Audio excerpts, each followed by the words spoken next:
Supine anterior thoracic. Are you going? You're not going, right? I'll start over. Start over. You didn't start over, man. Go. Alright, I'm doing a supine anterior thoracic contralateral. So my contact point is going to be my thenar, hypothenar, and dips of my inferior hand. Segmental contact point is going to be the bilateral TVPs of the segment one below the segment I'm adjusting. Stabilization hand is going to be a calcaneal contact point. Stabilization segmental contact point is going to be the elbow closest to me of the patient. So have the patient roll towards me some.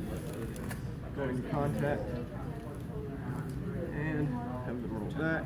Line of drive is going to be A to P, I to S along the 60-degree angle of facets. I'm going to do a seated hypothenar mastoid occiput lift. My contact point is going to be my right hand hypothenar. Segmental contact point is going to be patient's right mastoid and inferior occiput.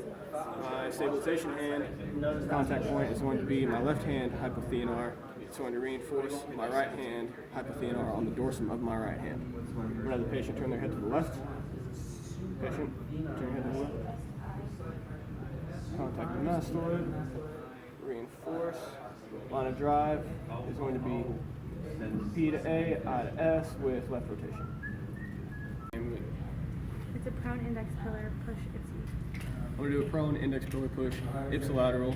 My contact point is going to be my right hand lateral aspect of my index finger. Segmental contact point is going to be the right posterior articular pillar. Stabilization hand contact point is going to be thenar. Stabilization hand segmental contact point is going to be left mastoid. Slight I to S traction. And line of drive is going to be P to A, I to S along the plane of the disc. I'm doing a seated digit pillar pull. My contact point is going to be my left hand hip and dip on my index finger. Segmental contact point is going to be patient's right articular pillar. Stabilization hand contact point is going to be my hypothenar. And stabilization hand segmental contact point is going to be inferior mastoid.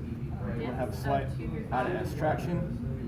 And our line of drive is going to be P to A, I to S with clockwise rotation.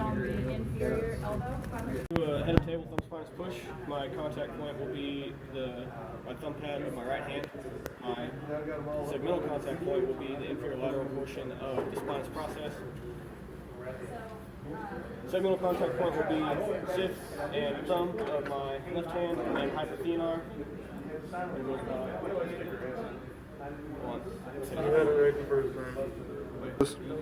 Doing a head of table thumb spinous push, my contact point will be my thumb of my right hand.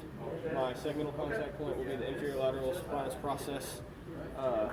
Stabilization hand contact point will be my sixth and thumb and hypothenar of my left hand. Stabilization segmental contact point will be bilateral thenar in the parietal area. I'm going to traction I to S. Contact inferior lateral. Line of drive is going to be right to left. Nope, left to right. Arm parallel to the floor.